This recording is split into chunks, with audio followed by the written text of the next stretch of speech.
let's get started. We got a pretty nice crowd here. So, well, welcome everybody. Good morning or good afternoon or good evening, wherever you are, wherever you're joining us from. My name is Lanzo Luconi. I am the founder and director of the Costa Rica Piano Festival. And I'd like to welcome you to our very first episode of the series Pedagogy Talks with none other than the wonderful Irina Gorin. In this series, we're going to be exploring different topics that we're going to be discussing. We're going to be interacting with you guys, and feel free to ask questions. However, we're going to have our conversation first, and towards the end, you may come in and join the conversation. You may also ask questions on our chat, and we also have some questions that came in through our Instagram page. Just a couple of reminders to please be respectful, keep your mics and your videos turned off until we're in the section for questions.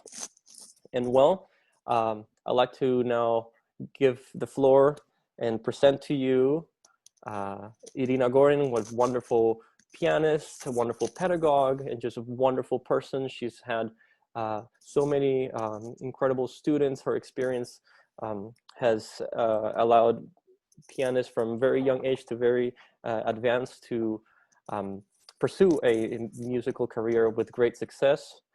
She's also the author of a great method book called Tales of a Musical Journey.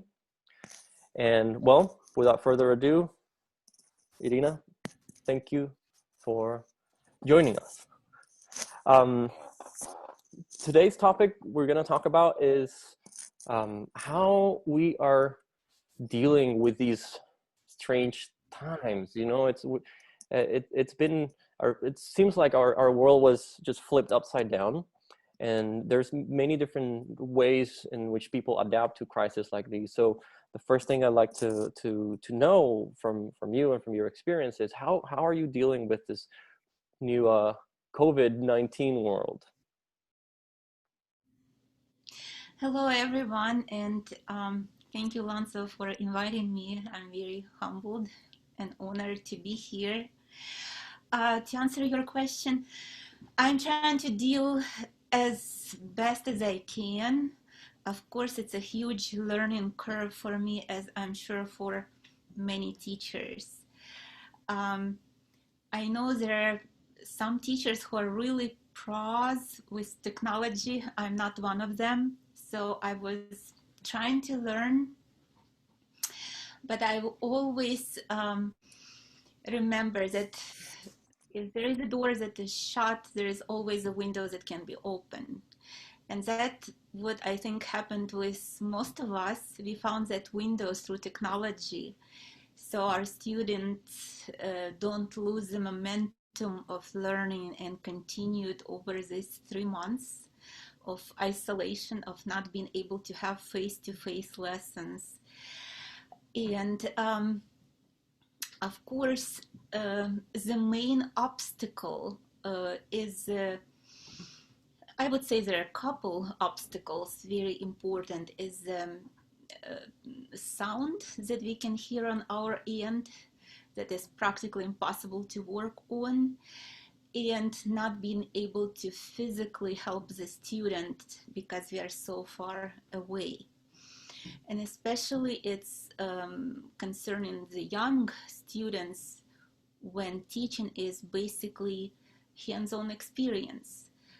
We cannot teach young kids with only explanations or even demonstrations. We have physically to take their hands in ours and help them. So that's definitely lost. But on the other side,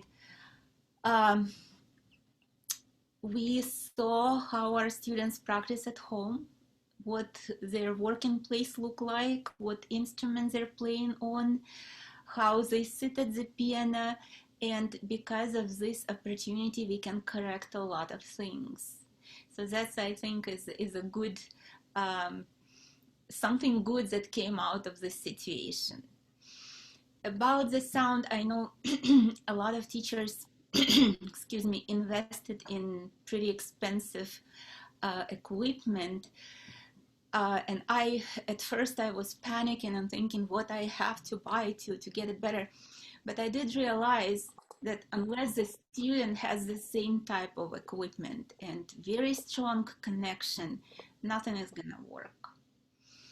So no matter what program you use, either it's a Zoom or a FaceTime or a Facebook Messenger, it probably is gonna be the same kind of perception you're gonna get from the other side.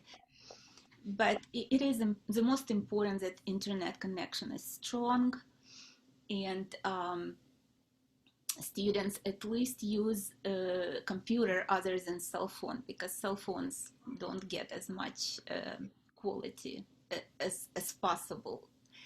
So those are my little struggles, Yeah. especially now I'm teaching college students and they're playing very advanced repertoire. It's I have to guess a lot of times what I would like to hear instead of really Well, hear. how is it for you? Because I remember we were talking later last week a little bit about what some of the good, like, positive things and some of the negative things, and you've talked about both. But I guess a lot of those things vary depending on the level of the students, right? Because maybe college level students are maybe less dependent, like, and it's easier to explain things with words because they are able to understand more complex concepts. Uh, and whereas, younger students or very beginners they really require someone there, like, grabbing their arms, their wrists, and a lot more in-person engagement and stimulation, right?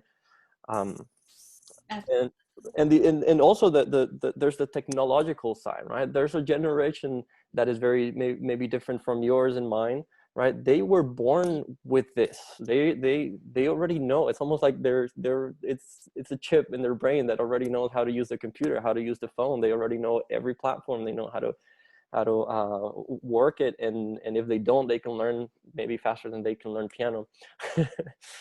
But so how is that, how is that in your experience, like, dealing with younger students and then older students, since you have all kinds?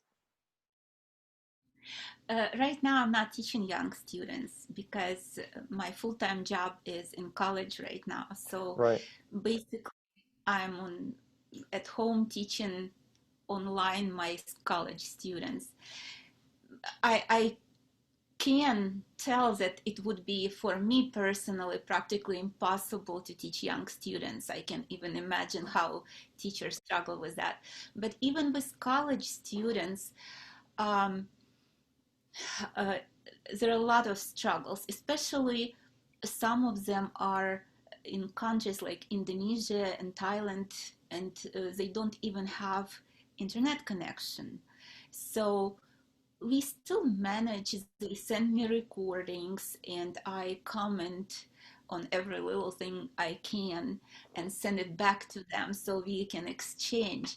But I also found out there's some apps and some um, web-based programs that can help teachers, such as ScreenFlow, where you can basically stop the recording, write your comment, and student sees that comment right where they made a mistake or you want to correct something.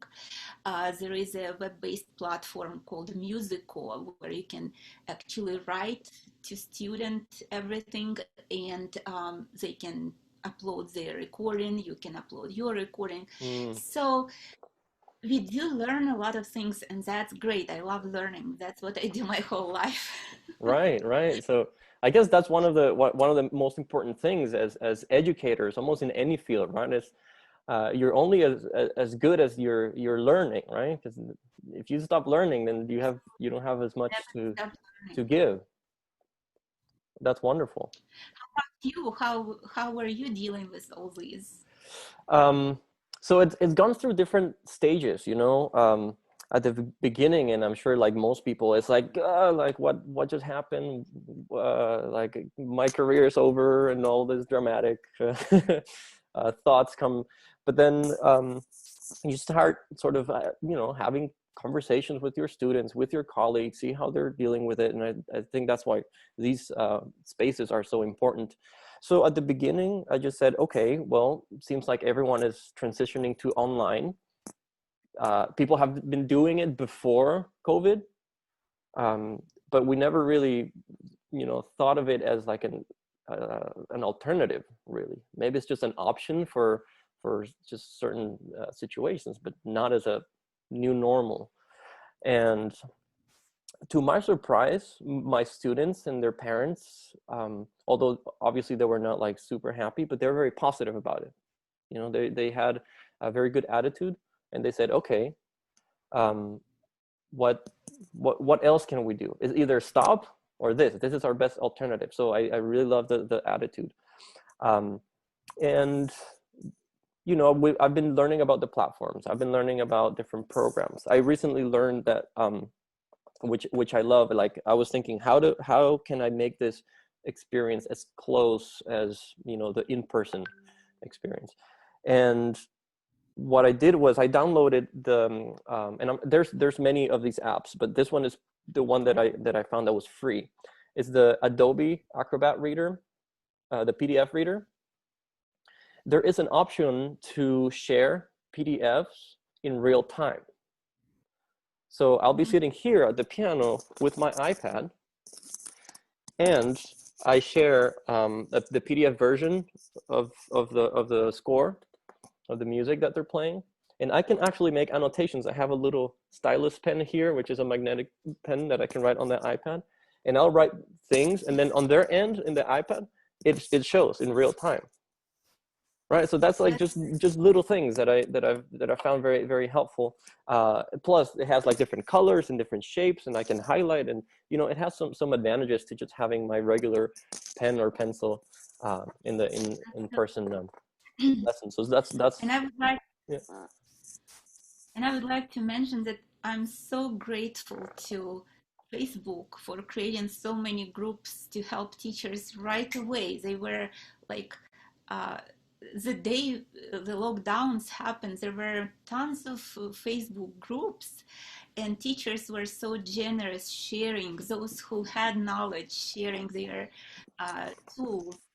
So that's amazing to have a community. Yes, I think the support of the community is essential to withstand the crisis like this one.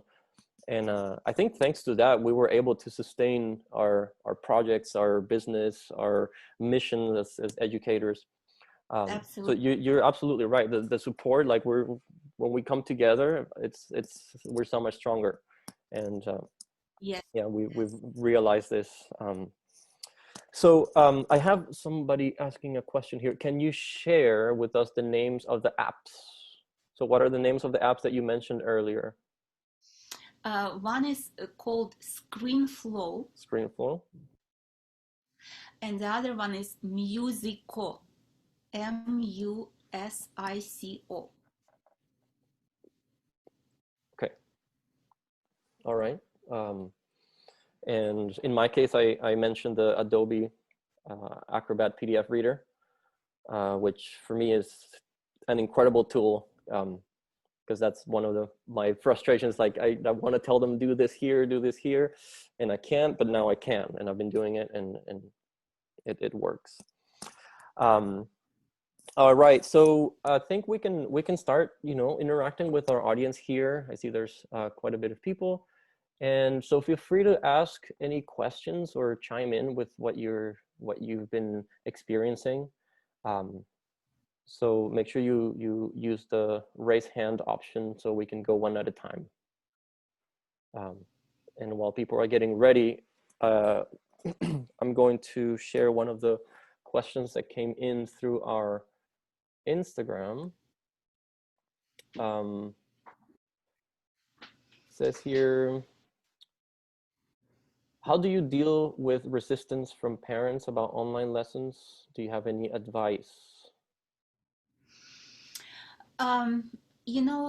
This situation is hard on everyone, and I would try to find out why they are resisting. Maybe there is circumstances that you cannot really help, either financial difficulties or just not being able to have good internet connection.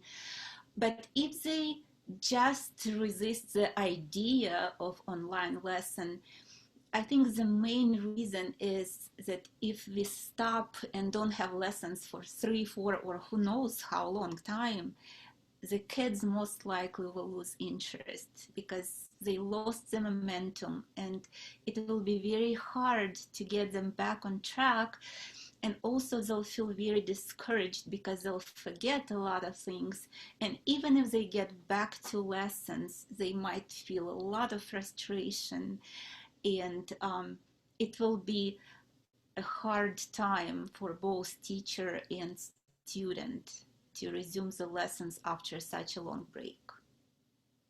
Right. So I would definitely encourage to talk to parents very nicely, politely, find out what's happening and why they're resisting, and try to that my it's not like I don't want to lose my income, but I really truly care about the student. Right. Right. We have Inessa here wanting to ask a question. Hi, Hi, Irina. Nessa. And hi, Hi, Lanzo. Nessa. Nice to Nice see seeing you. you.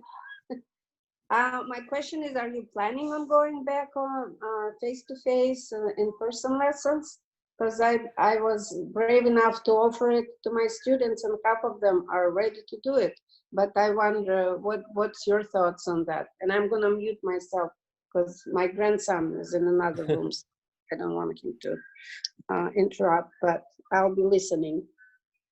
Okay.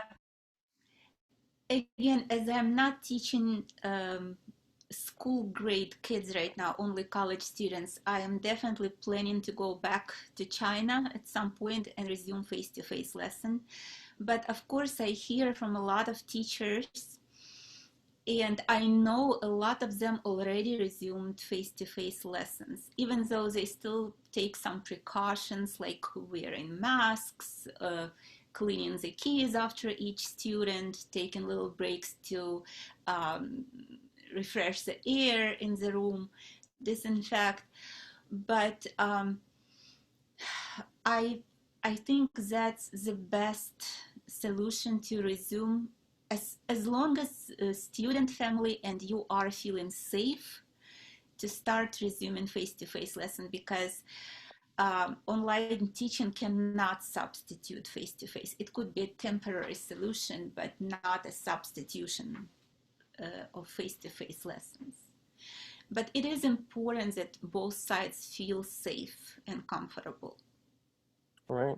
I completely agree. And I think you can do it in different ways. I've been thinking about like starting to do in person again, but maybe just slowly, maybe like every other week first, so that we are sort of keeping track. We already know a little bit more about what can happen with this virus, and what the risks are and stuff like that. So you can gradually start, and maybe not all the students. There are some students that for example, I am prioritizing in a way the students, for example, that have competitions coming up, or a specific performance or something like that, right? So I give them a little bit of that priority in person first, and then I'll be like alternating um, the weeks that I'll be teaching online. So just to give enough time and space also in case anything happens. Absolutely, I agree with you. It has to be a uh, not very quick transition. It could Right, be a right. little bit over for everyone. And I think the most important thing in this case, obviously, is the safety of our own health, but also to ask the parent and the kids how comfortable they are doing it, right? So my first approach is, okay, if I feel comfortable, obviously I will ask them, do you feel comfortable? How do you feel about doing this, right? So you want to help, you want to make them be part of this decision as well, not just because it's a delicate subject, so you can't be just like making the decision for them. that can be, Absolutely. it's a big responsibility. And even when you start face-to-face lesson, this situation is so unknown for all of us. We don't know how kids, what they think about it. And they might be scared of you touching them because they all hear about this virus. So I would definitely, before we start lessons, talk to child about how they feel, and if they don't mind, I would clean my hands with sanitizer every Right. time I want to touch them, so they feel comfortable and Right. not Well, actually, scared of that's a me. really good point, Irina. You make a really important point. Like once you do decide to resume, you still have to make sure you take almost extreme precautions, right? Like make sure that everything is disinfected, make sure you wear the mask, make sure they wear the mask, make sure it's not like the entire family in your studio or in your living room, wherever it is that you teach. Maybe just like one person at a time. Disinfect. You know, all the precautions. Maybe take temperature if you have access to one of those really cool like measurement like temperature guns that people have, and just ask them to be honest with you if they're not feeling well, if they're not you know, because and you have to be, if you have to be honest with them too. You can say like, hey, I'm not feeling very well today, so just to keep everyone safe. But I think with this situation, we also learned that there are possibilities not to miss lessons if, for example, we go on vacation or just out of town, but our students need lessons. We can jump right in on internet and make up a lesson or give extra lesson. So that's another thing I've personally never thought about, but now I think that's a great opportunity. That's Instead right. of, yeah, We can get closer to our students. We can keep a closer eye on them, and they will have more access to us as well. yes, definitely. Yeah. Yeah, thank you very much. Are you planning on starting your face-to-face lessons or not yet? I am probably this week or next week. Next week. I got this. I don't know how. Oh, fancy. At least they can see, my mouse and stuff. But the thing is that you cannot touch their hands or you cannot touch their arms. This will be difficult. How do you do that? Yeah, right? Yeah, it's got to be a slow transition, like Irina said. All right, let's see. I think we're about time now.